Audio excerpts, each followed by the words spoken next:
दोस्तों, आज मैं आपके सामने एक ऐसी हस्ती को पेश कर रहा हूँ जिनकी प्रतीक्षा मैं तो समझता हूँ नई परख के मंच पे लाने के लिए मैं लंबे अरसे से कर रहा था। ये हैं श्री यशवंत सिन्हा, जिनका परिचय देने की कोई आवश्यकता नहीं है। वो हमारे देश के वित्त मंत्री रह चुके हैं 2 सरकारों में। वो हमारे देश के विदेश मंत्री रह चुके हैं, राष्ट्रपति पद का चुनाव लड़ चुके हैं। लेकिन इन सब बातों से ऊपर मैं उन्हें अपने लोकतंत्र के एक बहुत ही वरिष्ठ प्रहरी के तौर पर देखता हूँ। पिछले दिनों उन्होंने जिस तरह से राजनीतिक परिस्थिति की समीक्षा की है विभिन्न मंचों पे, जिस तरीके से विमर्श में अपने हस्तक्षेप किए हैं, वो बहुत ही आवश्यक हैं। वो हम सब लोगों को दिशा देने वाले हैं और मैं मानता हूँ आज नई परख के मंच पर हम लोग जिन विषयों पर उनसे चर्चा करेंगे, उनसे एक बार फिर हम लोगों को एक दिशा प्राप्त होगी। बहुत-बहुत स्वागत है आपका यशवंत सिन्हा जी, नई परख के मंच पर पहली बार, इस उम्मीद के साथ कि हम लोग बार-बार आपको तकलीफ देंगे और आपके कीमती समय में से कुछ समय प्राप्त करने की कोशिश करेंगे। बहुत धन्यवाद। जी, जी। आज हमारे देश में जो राजनीति की स्थिति है, वो किसी से भी छिपी हुई नहीं है। हम लोग दिन-रात उसके लिए चिंतित रहते हैं। इस स्थिति के 2 पहलू हैं और दोनों पहलू इतने चिंताजनक हैं कि आश्चर्य होता है कि कहाँ पे हम लोग पहुँच गए हैं। एक पहलू तो ये है कि सामाजिक न्याय के प्रश्न को और आरक्षण के प्रश्न को गलत तरीके से हैंडल करने के कारण सत्ताधारियों ने समाज का पूरी तरीके से बँटवारा कर दिया है। ये आरक्षण विरोधी आंदोलन जब चला था 1990 में, तब भी ऐसी स्थिति नहीं थी। तब ऊँची जाति के लोग आरक्षण के खिलाफ आंदोलन कर रहे थे, लेकिन ओबीसी और अनुसूचित जाति और जनजाति के लोग उनके खिलाफ आंदोलनरत नहीं थे। वो चुपचाप बैठे हुए पूरी परिस्थिति को देख और समझ रहे थे और सुप्रीम कोर्ट के हस्तक्षेप के बाद वो समस्या सुलझ गई थी उसमें।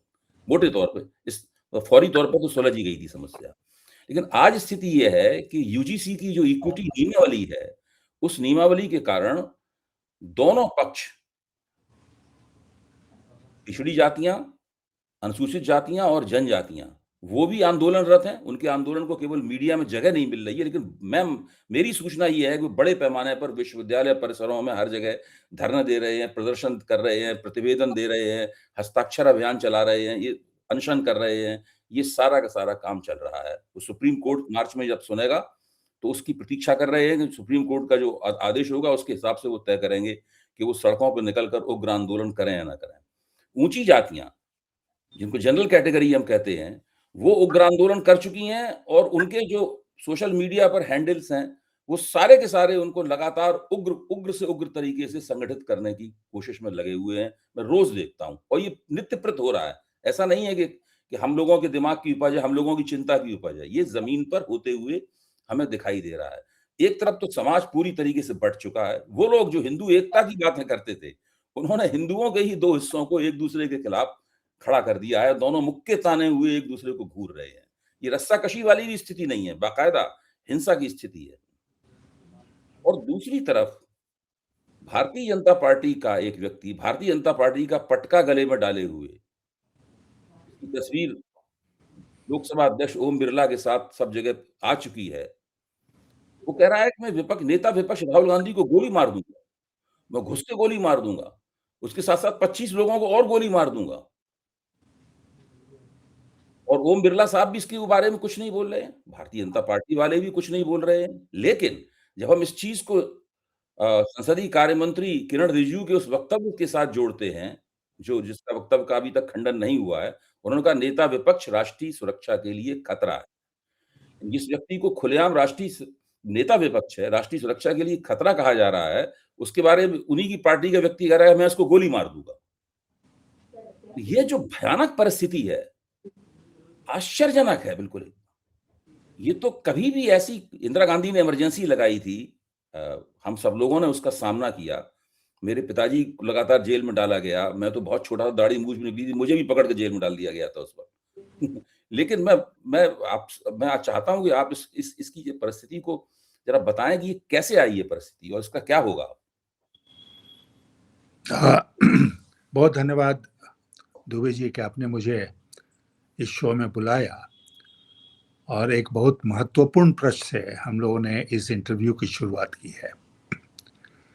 दरअसल ये जो स्क्रिप्ट है, ये पूरा नैरेटिव जो आपने बताया अभी, वो आज के जो हुकूमत में बैठे हुए लोग हैं उनको सूट करता है, और उन्हीं के द्वारा ये किया गया है। क्यों किया गया है?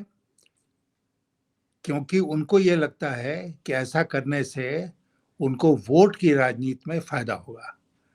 और क्यों फायदा होगा? आप शायद जानते होंगे कि जब मैं आईएएस में था तो मैं कर्पूरी ठाकुर जी का प्रधान सचिव हुआ करता था जब वो मुख्यमंत्री थे बिहार के।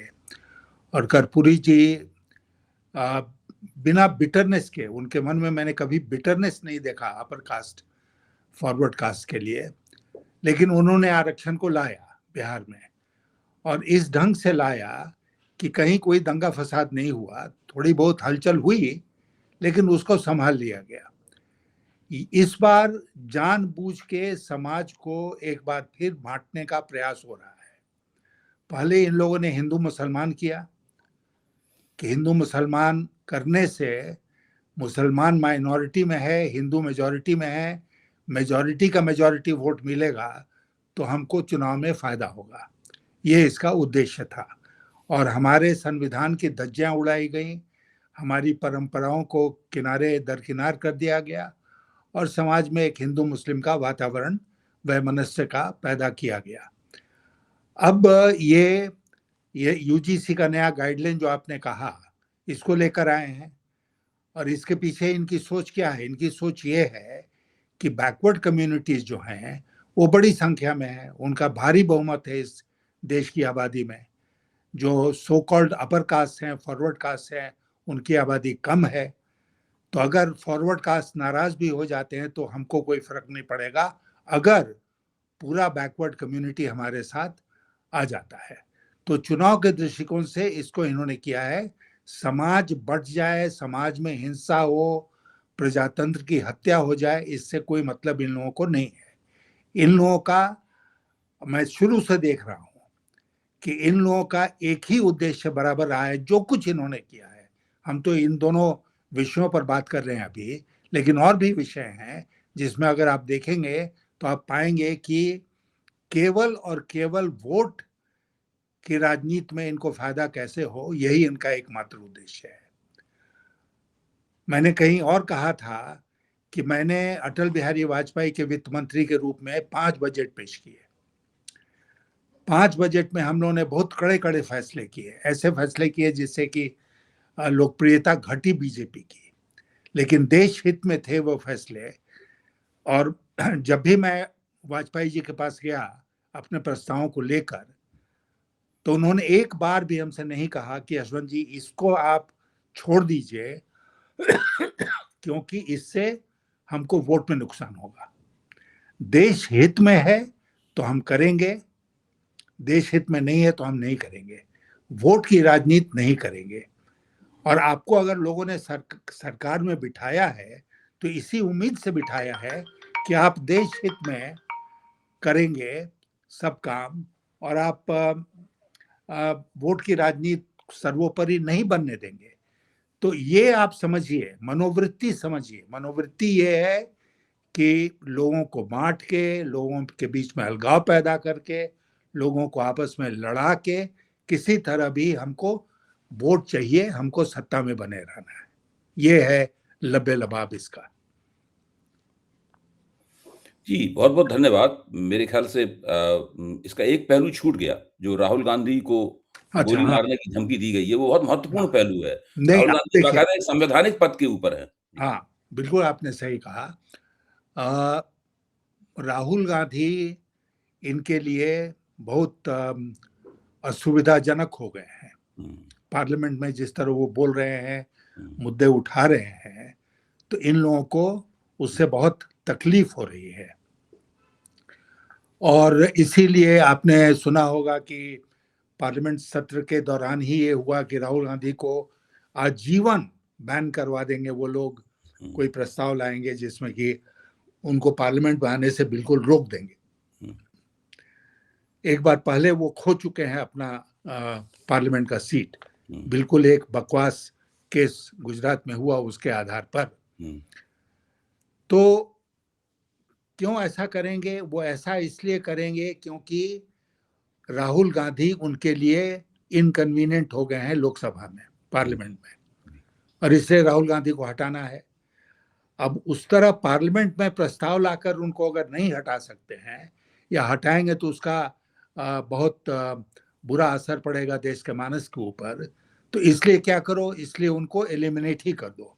अब इस तरह का एक आदमी इस तरह का भोंडा बयान देता है कि हम गोली मार देंगे और 20 और लोगों को गोली मार देंगे, और बीजेपी की तरफ से कोई प्रतिक्रिया नहीं आती है। राहुल गांधी एक संवैधानिक पद पर हैं, जैसे हमारे प्रधानमंत्री हैं, और विपक्ष और सत्ता पक्ष दोनों को मिलाकर ही देश बनता है और पार्लियामेंट बनती है।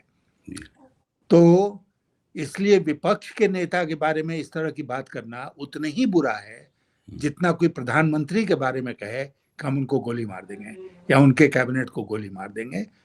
मैं आशा करता हूं कि वो आदमी शायद गिरफ्तार हो गया है। मैं आशा करता हूं कि सरकार इसको बहुत गंभीरता से लेगी, और ये भी आशा करता हूं कि जो विपक्ष के नेता हैं राहुल गांधी जी, उनको पूरे मान सम्मान के साथ सदन के भीतर बोलने की अनुमति दी जाएगी। ये सारा मसला इसलिए खड़ा हुआ कि उनको बार बार रोका गया बोलने से, और इसमें जो हमारे अध्यक्ष जी हैं लोकसभा के, उनकी भूमिका भी बहुत अजीब और गरीब रही है। जी। इसी में एक छोटा सा पूरक प्रश्न है। करीब 6 महीने पहले मैंने एक वीडियो बनाया था, जिसको लाखों लोगों ने देखा वीडियो को। वो ये था कि राहुल गांधी की जान को खतरा, उसको वीडियो का शीर्षक ये था। और उसमें मैंने विभिन्न कारण गिनाए थे कि राहुल गांधी को इन वजहों से उनकी जान का खतरा है, उनकी सुरक्षा भी कम कर दी गई है। तो मुझे लगता ये है कि राहुल गांधी की इस तरह सुरक्षा कम की गई है, सरकार को चाहिए कि इस धमकी की रोशनी में उनकी सुरक्षा को भी बढ़ाए, और जो कांग्रेस पार्टी है, उसे भी अपने नेता की जान की चिंता ज़्यादा करनी चाहिए। राहुल गांधी की समर्थकों को भी चिंता करनी चाहिए।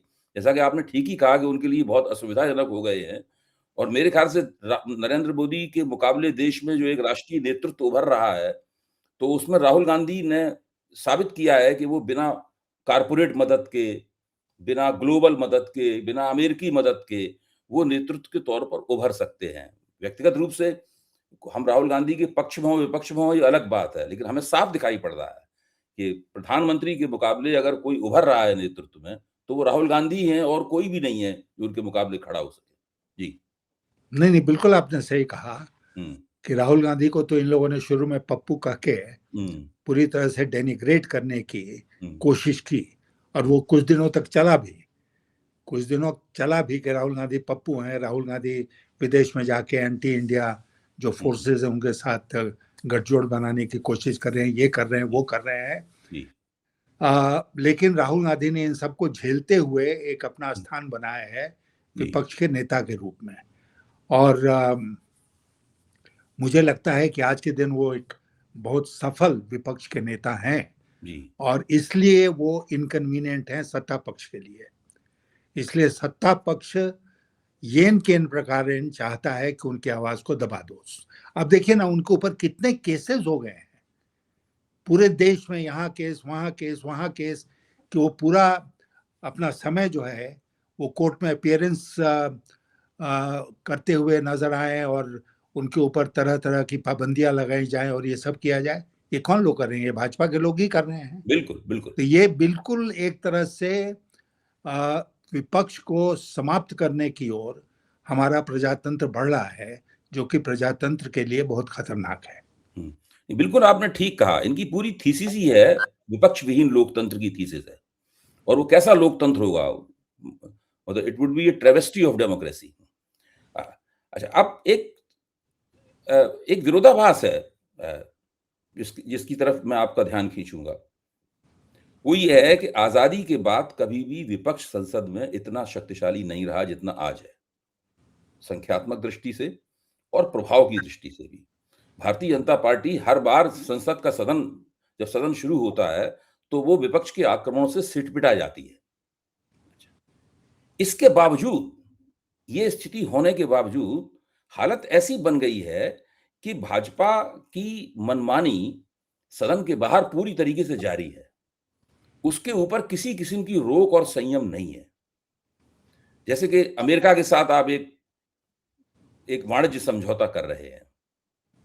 वाणिज्य समझौता अभी हुआ नहीं है, अभी तक कागज़ पे लिखा भी नहीं है, यहाँ तक कि उसका अंतरिम रूप भी नहीं फाइनल हुआ। बिजली चली गई है लगता हमारी तरफ। या उसका अंतरिम रूप अभी फाइनल होगा।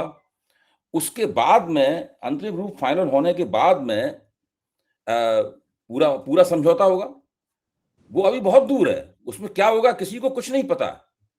लेकिन एक तो उसका जश्न मनाया जा रहा है और उसको अभी तक जितना हुआ है उससे तो ये लगता है कि भारत का पूरा कृषि क्षेत्र, जो बड़ी मुश्किल से आत्मनिर्भरता की तरफ गया था, इसमें देश की 60% आबादी निर्भर है, वो पूरा का पूरा कृषि क्षेत्र के पूरे कृषि क्षेत्र के दरवाजे खोले जा रहे हैं।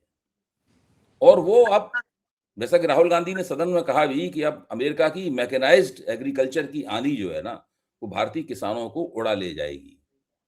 और भारत का पूरी कारपोरेट पूंजी जो है वो इंतजार कर रही है इस क्षण का कि मोदी जी पहले हमारे कहने से तो ये काम नहीं कर पाए, 2 बार नाकाम हो चुके हैं, 3 कृषि कानूनों के बारे में नाकाम हो चुके हैं। चुनाव जीतते ही उन्होंने भूमि अधिग्रहण बिल लाए थे, उसमें भी नाकाम हो चुके हैं। लेकिन अब अमेरिकन ट्रेड डील के ज़रिए हम पूरी भारतीय खेती पे कब्ज़ा कर लेंगे और अमेरिका के एजेंट के तौर पर या वेस्ट के एजेंट के तौर पर हम यहाँ पे काम करेंगे। ऐसा भीषण और भयानक काम इस देश में होने वाला है। राष्ट्रीय संप्रभुता बिल्कुल ताक पे रख दी गई है। और एक तरफ हमारा विपक्ष सदन में इतना ज़्यादा शक्तिशाली है। ये क्या विरोधाभास है? जब विपक्ष सदन में इतना शक्तिशाली हो तो उसके अंदर ये क्षमता होनी चाहिए या हमारे लोकतंत्र की जो प्रक्रियाएँ हैं वो प्रक्रियाएँ उसको मददगार होनी चाहिए इस काम में, लेकिन ये सब कुछ नहीं हो पा रहा है। नहीं, अभी लगता है कि नहीं हो पा रहा है। हाँ। मैं आपको बताऊं हुँ, कि अमेरिका के साथ ये ट्रेड डील की जब बातचीत शुरू हुई हुँ, तो भारत में इसका कड़ा विरोध किया, कई संगठनों ने किया, विपक्ष ने भी किया। हुँ, और उसी का नतीजा हुआ कि उसमें कुछ उलटफेर, कुछ हुँ, बदलाव लाए गए। हुँ, जैसे कि एक जो व्हाइट हाउस का रीड आउट जिसको बोलते हैं, हुँ, वहां से जो बयान जारी हुआ था, उसमें शुरू में कहा गया कि इंडिया का कमिटमेंट होगा कि हम $5 बिलियन का सामान इंपोर्ट करेंगे अमेरिका के साथ। 500 बिलियन। $500 बिलियन। तो बहुत हंगामा हुआ देश में उसके ऊपर। तो अब उसको थोड़ा उन्होंने बदल दिया है और ये कहा है कि कमिटमेंट नहीं है, इंटेंशन है। इंटेंशन है। उसी तरह एक और है उसमें जिसमें कि उन्होंने बदलाव किया है। हुँ, मैं मानता हूं कि आपने जैसा खुद कहा कि मोदी सरकार को पास्ट में पीछे हटना पड़ा है जब देश में आंदोलन हुए हुँ, और किसानों के आंदोलन हुए तो उससे और घबरा गए और 3 कृषि कानून को वापस लेना पड़ा था। उसी प्रकार न केवल पार्लियामेंट के भीतर बट पार्लियामेंट के बाहर भी अगर जनता इसका विरोध करती है, उतर जाती है, तो इनको फिर वापस लेना पड़ेगा। हालांकि आज कल अमेरिका में जो डेवलपमेंट हुआ है कि सुप्रीम कोर्ट ने जो उन्होंने पूरा ये टैरिफ वैरिफ लगाया था उसको निरस्त कर दिया है, वो दूसरी बात है, उससे राहत मिलेगी सारी दुनिया को। लेकिन ट्रम्प ने फिर कहा कि हम 10% टैरिफ लगा देंगे सबके ऊपर। हुँ, तो अब देखा जाए, डेवलपिंग सिचुएशन है हुँ, कि वो क्या करते हैं। लेकिन कुल मिलाकर मुझे ये कहने में तनिक भी संकोच नहीं है कि मोदी जी लगातार ट्रम्प के सामने झुकते रहे। ट्रम्प इनके ऊपर आक्रामक रहा और ये ट्रम्प के सामने झुकते रहे और झुकने के क्रम में इन्होंने देश का बहुत बड़ा अहित किया है। मैं उम्मीद करता हूं कि आगे चलकर जो ट्रेड डील वगैरह की बात हो रही है, देखिए इसको एक संदर्भ में समझना बहुत जरूरी है। जी। आप बहुत पुराने पत्रकार हैं, आप जानते हैं इस बात को कि 1995 में, आज से 30 साल पहले, एक बहुत लंबा नेगोशिएशन हुआ जिसको Uruguay round of trade negotiations कहते हैं। हुँ, कई सालों तक वो चला और उसका अंत हुआ, एक नया ट्रेड इंटरनेशनल ट्रेडिंग ऑर्डर बना हुँ, और वर्ल्ड ट्रेड ऑर्गेनाइजेशन की स्थापना हुई और उसके बाद सब कुछ एक नियम के अनुसार चल रहा था। ट्रम्प जब आए तो इन्होंने सारे नियम कानून कायदे तोड़ दिए और बिल्कुल मनमर्जी के अनुसार दूसरे दो देशों के ऊपर टैरिफ लगाते रहे। भारत को क्या करना चाहिए था? अगर मैं सरकार में होता तो मैं क्या करता? मैं ये कहता कि भाई ये बिल्कुल गलत कर रहे हैं ट्रंप, और इसका हम लोग कैसे मुकाबला करें? हम लोगों को इसका मुकाबला करना पड़ेगा अलग अलग रास्ते खोज कर नहीं, एक साथ जुड़कर हमको खोजना पड़ेगा। और डेवलपिंग कंट्रीज जो हैं, जो जिनके ऊपर सबसे ज़्यादा असर पड़ेगा इसका, उन सबको इकट्ठा करके, कुछ डेवलप्ड कंट्रीज को भी इकट्ठा करके अंतर्राष्ट्रीय स्तर पर WTO में ट्रंप के खिलाफ खड़ा होना चाहिए था। क्या भारत ने ये लीड लिया? नहीं लिया। नहीं लिया। आज ये लोग बात करते हैं, अगर नेहरू प्रधानमंत्री होते, इंदिरा गांधी प्रधानमंत्री होती, कोई भी प्रधानमंत्री होता, तो वो इस तरह का लीड लेता भारत के लिए, भारत की तरफ से। और अमेरिका को हम लोग धता बताते अंतर्राष्ट्रीय स्तर पर, और ये कहते कि तुम ये कानून नहीं ला सकते हो, और ये इस तरह का मन मर्जी की टैरिफ नहीं लगा सकते हो, और पूरा अंतर्राष्ट्रीय समुदाय तुम्हारे खिलाफ खड़ा है। लेकिन ऐसा नहीं करके हम लोगों ने सोचा कि हम ट्रंप को खुश कर दें किसी तरह, और दाएं बाएं करके पतली गली पकड़ कर निकल जाए। ये पूरा अप्रोच गलत था, आज भी गलत है। सर एक बात बताइए, हालांकि बात मैं जो चर्चा इतनी गंभीर हो रही है, मैं उसको थोड़ा उसका स्तर नहीं गिराना चाहता जरा भी, हालांकि लोकप्रियता स्तर गिराने से ही मिलती है, लेकिन उसका इस बात का महत्व भी है। ट्रंप ने अभी पिछले दिनों एक बयान में कहा था, I can destroy his political career. अच्छा, तो ये जो ट्रंप ट्रंप जब से राष्ट्रपति बने हैं, 20 जनवरी को शपथ ली थी उन्होंने, तब से वो एक तरह से नरेंद्र मोदी की सीरियल इंसल्ट कर रहे हैं। वो एक धारावाहिक अपमान चल रहा है भारत के प्रधानमंत्री का अमेरिका के राष्ट्रपति की तरफ से। मेरे ख्याल से ये सही शब्द है, सीरियल इंसल्ट। कोई मतलब हर वो 15-20 दिन बाद एक बार जरूर नरेंद्र मोदी का अपमान करते हैं। नरेंद्र मोदी चुपचाप रहते हैं। लेकिन इसमें सबसे ज्यादा गंभीर बात थी जब अमेरिका का राष्ट्रपति कहता है, I can destroy his political career, but I will not do that. ये जो बात है, इसके पीछे क्या कारण हो सकता है? बहुत सी बातें चर्चा रही हैं, एप्स्टीन फाइल की चर्चा होती है, उसमें नाम इधर-उधर, ये सब चीज़ें, इनके कोई प्रमाण उपलब्ध नहीं है। इसलिए मैं अपने चैनल पे इन बातों के ज़िक्र से परहेज़ करता हूँ। लेकिन जब ट्रंप ने कहा कि I can destroy his career, but I will not do that, तो या तो इस नरेंद्र मोदी को कहाँ वो दबाव में, कहीं किसी चट्टान के नीचे नरेंद्र मोदी का हाथ दबा हुआ है? क्या चक्कर क्या है ये? आपका क्या आकलन क्या है इसमें? नहीं, आकलन ही कर सकता आदमी, क्योंकि इस तरह की कोई बिल्कुल। सूचना अभी सामने नहीं आई है। हुँ, लेकिन आपने ठीक ही कहा हुँ, कि ट्रंप का ये बयान जो आया, हुँ। ये ना केवल मोदी जी के लिए बल्कि भारत के लिए बहुत खतरनाक बयान है। बहुत खतरनाक है। बहुत खतरनाक इस भारत मायने की पूरी में है, संप्रभुता नष्ट कर दी एक बयान देके मतलब उन्होंने, हाँ, क्षति कर दी है उसका। और सब कुछ आप देखिए कि ट्रंप के तरफ से अनाउंसमेंट हुआ हुँ, सीज फायर का, जब वो बिल्कुल, बिल्कुल। पाकिस्तान की तरफ से, अनेक उदाहरण हैं जिसके तफसील में हम नहीं जाएंगे।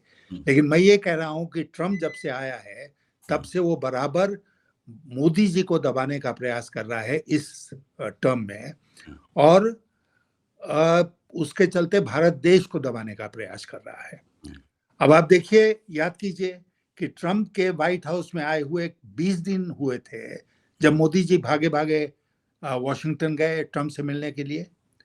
ऐसी क्या जल्दीबाजी थी, हुँ, क्या आतुरता थी कि तुरंत गए ट्रंप से मिलने के लिए। और जी, उस विजिट में कई ऐसे प्रमाण सामने आए, जैसे व्हाइट हाउस में उनको जिस तरह रिसीव किया गया, हुँ, ट्रंप ने जिस तरह ब्रिक्स की शिकायत खुलेआम की, हुँ, ये सब जो किया, इससे साफ जाहिर हुआ कि उसने मोदी जी को घास नहीं डाला। हुँ, और ये परिस्थिति आज के दिन बनी हुई है कि ट्रंप लगातार आक्रामक हो रहा है, मोदी जी की तरफ से उसका कोई जवाब नहीं जा रहा है, और एक और परिस्थिति बन गई है कि जहां ट्रंप अंतर्राष्ट्रीय स्तर के सम्मेलन पर जाता है, वहां मोदी जी नहीं जा रहे हैं। नहीं जाते हैं। और उनको अब लगता है, डर है या जो भी है, वो ट्रंप से इतने भयभीत हैं कि वो ट्रंप को अवॉइड कर रहे हैं, और ट्रंप उनको छोड़ नहीं रहा है। और आपने जो कहा, जो बयान दिया, हुँ, वो हमारे देश के संप्रभुता के ऊपर आक्रमण है। बिल्कुल। हम एक मिनट के लिए भूल जाएं कि हमारे मोदी जी के साथ क्या मतभेद है, लेकिन मोदी जी हमारे देश के प्रधानमंत्री हैं। हुँ, उनके बारे में इस तरह की कोई कैसे बात कर सकता है दूसरा राष्ट्राध्यक्ष, हुँ, कि जब चाहे तो हम उनका करियर चौपट कर सकते हैं? क्या लेके बैठे हुए हैं? हुँ, एप्स्टीन फाइल्स में कुछ है? पता नहीं। हुँ। इजराइल और अमेरिका के बीच में आप जानते हैं कि वो पेगासस का एक जी, स्पाईवेयर आया था, बिल्कुल, बिल्कुल। जो हम लोग भूल गए हुँ, उसके बारे में जनरली, हुँ, लेकिन उसके थ्रू बहुत सारे खुलासे हो सकते हैं। एप्स्टीन ने क्यों कहा कि Modi should go and sing and dance in Israel? तो बहुत तरह की बातें हैं जिनका अभी खुलासा नहीं हुआ है। आपने ठीक ही कहा, अटकलबाजी में हम नहीं पड़ेंगे। हुँ, अपने देश के प्रधानमंत्री का जो इमेज है उसको हम नहीं डिस्ट्रॉय करना चाहते हैं, बिल्कुल।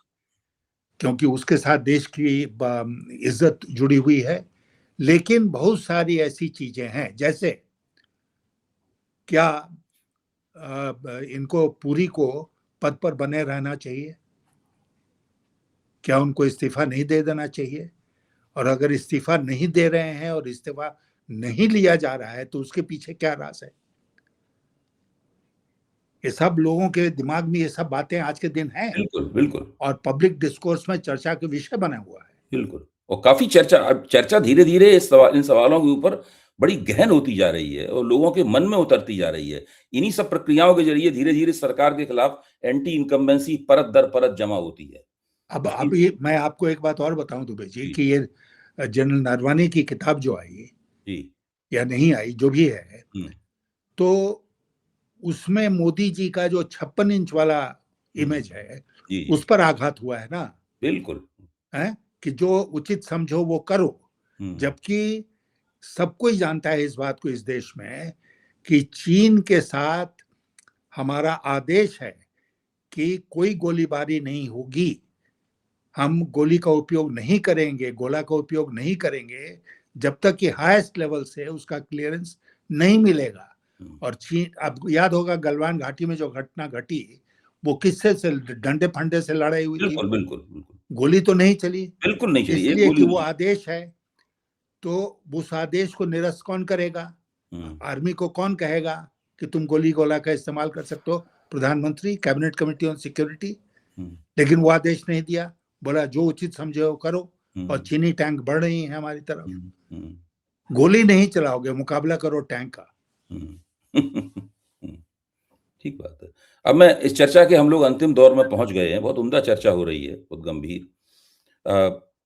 परिस्थिति इस तरह की बन रही है कि संसद में विपक्ष के आज़ादी के बाद सर्वाधिक शक्तिशाली होने के बावजूद, देश कदम-ब-कदम निर्वाचित निरंकुशता की तरफ धकेला जा रहा है। ये मेरा फ़ॉर्मूलेशन है निर्वाचित निरंकुशता, इलेक्टोरल ऑटोक्रेसी। अ, इंदिरा गांधी ने भी जो इमरजेंसी लगाई थी, वो निर्वाचित निरंकुशता नहीं थी। वो संविधान की एक धारा के तहत लगाई गई थी और उसको उठा लिया गया और इंदिरा गांधी फिर चुनाव भी हार गईं। और उनको श्रेय जाता है कि उन्होंने जो किया था, उसका प्रायश्चित भी इंदिरा गांधी ने किया, इसको मानना पड़ेगा। हालाँकि हम सब लोगों ने इमरजेंसी के खिलाफ संघर्ष किया और उसकी कड़वी यादें आज तक हमारे मन में हैं, लेकिन इंदिरा गांधी को ये श्रेय भी हमें देना पड़ेगा। लेकिन यहाँ पे ये है कि संविधान को अपना एकमात्र धर्म ग्रंथ कहते हैं, लेकिन संविधान के शब्द और संविधान की भावना, दोनों का निरंतर उल्लंघन करते हुए, संविधान अपनी जगह एक साधारण पूजा की वस्तु बनकर रह गया है। लेकिन उसके हिसाब से लोकतंत्र चलाने की बजाय निर्वाचित निरंकुशता की तरफ देश को धकेल रहे हैं। सारे उदाहरण वही हैं। नेता विपक्ष को गोली मार दो, ट्रम्प अमेरिका का राष्ट्रपति हमारी राष्ट्रीय संप्रभुता को ठेस लगाता रहे लगातार। 60% किसानों की आबादी बर्बादी के कगार पर धकेली जाती रहे और सरकार इत्मीनान से एक फर्जीवाड़ा करती रहे, जो कि प्रगति मैदान के भारत मंडपम में हो रहा है, आर्टिफिशियल इंटेलिजेंस के नाम पर। इसमें आर्टिफिशियल इंटेलिजेंस को छोड़कर बाकी सारी बातों पे चर्चा होती है और एक चीनी कुत्ता भी उसमें लाया जाता है उसके अंदर। ये सब भी होता है उसके अंदर, पूरी दुनिया में देश का मज़ाक बनता है, लेकिन प्रधानमंत्री का फोटो अपॉर्च्युनिटी और उनका पीआर एक्सरसाइज़ लगातार चलता रहता है। बिल्कुल निर्वाचित निरंकुशता का एक क्लासिकल माहौल है। जी, you have hit the nail on the head, जी। जो कहते हैं ना, हुँ, कि एकदम पते की बात आपने कही। हुँ, प्रजातंत्र मोदी जी के स्वभाव में नहीं है। हुँ। वो जब देश के प्रधानमंत्री बने उसके पहले क्या बात होती थी? Gujarat model, Gujarat model. हुँ, और गुजरात मॉडल का रियल जो फैक्ट है वो क्या है? कि विपक्ष को खत्म कर दो। हुँ, जैसे भी हो, पैसा दे के, दबा के, सरकारी तंत्रों का दुरुपयोग करके विपक्ष को खत्म कर दो। तो निरंकुशता कहाँ से आती है? जब आपके ऊपर जो बैरियर्स हैं, जो अवरोध हैं, वो खत्म हो जाते हैं। तो आप एक एक करके सारे अवरोधों को खत्म कर रहे हैं और निरंकुशता एस्टैब्लिश कर रहे हैं। हमारे संविधान में इमरजेंसी के 44th अमेंडमेंट के बाद अब कोई संविधान की धारा के अंतर्गत इमरजेंसी नहीं लगा सकता है, लेकिन मोदी जी ने ये प्रूव कर दिया है अपने 10-12 सालों में कि वो निरंकुश शासक हो सकते हैं संविधान के तहत काम करते हुए, क्योंकि संविधान की धज्जियां उड़ाई जा सकती है क्योंकि आप उसके स्पिरिट को रिजेक्ट कर। संविधान के स्पिरिट अगर है कि उसमें प्रजातंत्र है, उसमें उदारवाद है, उसमें सेकुलरिज्म है, तो आप इन सबको ध्वस्त कर सकते हैं संविधान के अंतर्गत काम करते हुए। ऐसा लगता है लोगों को कि सब काम संविधान के अंतर्गत हो रहा है, लेकिन ऐसा नहीं हो रहा है। तो अच्छा, फिर क्या है कि संविधान केवल जो लिखा हुआ है वही नहीं ना है। हमारे 70-75 वर्षों में बहुत सारी परंपराएं बनी हैं, बहुत सारे रिवाज हैं, परंपराएं हैं, बहुत सारी नजीरें हैं। हाँ, और उनका पालन करना पड़ता है। पार्लियामेंट के भीतर रिवाज है, जिसको कोई भी स्पीकर की चेयर पर बैठेगा वो कहेगा नहीं, ये परंपरा है, इसके खिलाफ नहीं जा सकते हो। लेकिन आज हम क्या देख रहे हैं कि जितनी इंस्टीट्यूशंस ऑफ डेमोक्रेसी हैं हमारे देश में, चाहे वो संसद हो, चाहे वो इलेक्शन कमीशन हो, चाहे वो जुडिशरी हो, सबके ऊपर एक लगता है कि एक भूत हावी हो गया है जो कि देश को गलत दिशा में ढकेल रहा है। और वो जैसा आपने कहा कि वो इलेक्टेड ऑटोक्रेसी है। बहुत बहुत धन्यवाद यशवंत जी। और मुझे अपेक्षा रहेगी कि मैं बीच-बीच में राष्ट्र की समस्याओं के ऊपर आपके साथ एक चर्चा करूं। इससे नई परख के दर्शकों को एक नई रोशनी मिलेगी। जैसा कि मैंने कहा, इस वक्त भारत में लोकतंत्र के प्रहरियों की बहुत कमी है और आपकी जो एक गंभीर और वरिष्ठ शख्सियत है, आप बहुत ही विख्यात और आदरणीय व्यक्ति हैं। मैं हमेशा आपकी तरफ देखता हूँ, एक नई दिशा प्राप्त करने के लिए आपके वक्तव्यों को बहुत ध्यान से सुनता हूँ और मुझे बहुत खुशी है कि आज आपने नई परख के मंच पे आना स्वीकार किया। मैं बहुत आपका कृतज्ञ भी हूँ। मैं आगे करता रहूँगा। एक बात दुबे जी अंत में कह के जी। इसको समाप्त करूंगा जी। कि मेरी उम्र 90 साल की हो रही है। जी। बहुत दुनिया देखी है मैंने। मैं बहुत व्यथित हूँ, बहुत विचलित हूँ, और इसलिए इस उम्र में भी प्रजातंत्र के लिए मैं इस देश में संघर्ष करने को तैयार हूँ। बहुत बहुत धन्यवाद। बिल्कुल ऐसे आप बिल्कुल हम लोगों के लिए प्रेरणा के स्रोत हैं। नमस्कार। नमस्कार।